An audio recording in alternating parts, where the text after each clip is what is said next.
வார ராசிபலன் நாளை முதல் வெள்ளிக்கிழமை வரை இந்த வார ராசிபலன்கள் மற்றும் பரிகாரங்கள். மேஷம். பலன்: புதிய முயற்சிகளில் வெற்றி கிடைக்கும். பணவரவு திருப்திகரமாக இருக்கும். நன்மை பிறக்க செவ்வாய்க்கிழமை முருகனை வழிபட்டு வரவும். ரிஷபம். பலன்: குடும்பத்தில் மகிழ்ச்சி நிலவும். சுபகாரிய பேச்சுகள் கைகூடும். நன்மை பிறக்க வெள்ளிக்கிழமை மகாலட்சுமிக்கு நெய்தீபம் ஏற்றவும். மிதுனம். பலன்: வேலையில் இந்த தடைகள் நீங்கும். நண்பர்களின் உதவி கிடைக்கும். நன்மை பிறக்க புதன்கிழமை பெருமாள் கோவிலுக்கு சென்று துளசி அர்ச்சனை செய்யவும். கடகம். பலன்: ஆரோக்கியத்தில் கவனம் தேவை. தேவையற்ற அலைச்சல்கள் தவிர்க்கவும்.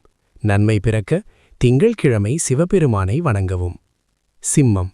பலன்: தைரியம் கூடும். அரசு வழி காரியங்களில் அனுகூலம் உண்டாகும். நன்மை பிறக்க தினமும் சூரிய நமஸ்காரம் செய்யவும். கன்னி. பலன்: பேச்சில் நிதானம் தேவை. வியாபாரத்தில் லாபம் அதிகரிக்கும். நன்மை பிறக்க ஏழை குழந்தைகளுக்கு கல்வி உதவி செய்யவும். துலாம். பலன்: எடுத்த காரியங்களை வெற்றிகரமாக முடிப்பீர்கள்.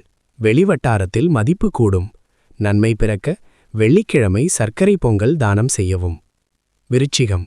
பலன்: செலவுகள் அதிகரிக்க வாய்ப்புள்ளது. திட்டமிட்டு செயல்படுவது நல்லது. நன்மை பிறக்க சனிக்கிழமை அனுமனை வழிபடவும். தனுசு. பலன்: பொருளாதார நிலை உயரும். நீண்ட நாள் கனவுகள் நனவாகும்.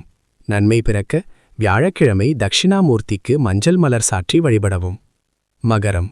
பலன்: பணிச்சுமை அதிகமாக இருக்கும். பொறுமை அவசியம். நன்மை பிறக்க சனிக்கிழமை சனி பகவானுக்கு எழுதீபம் ஏற்றவும். கும்பம். பலன்: அதிர்ஷ்டம் நிறைந்த வாரம். சுப செய்திகள் வந்து சேரும். நன்மை பிறக்க விநாயகரை வழிபட்டு காரியங்களை தொடங்கவும். மீனம். பலன்: மன அமைதி கிடைக்கும். ஆன்மீக பயணங்கள் செல்ல வாய்ப்புண்டு. நன்மை பிறக்க பசுவுக்கு அகத்திக்கீரை வழங்கவும்.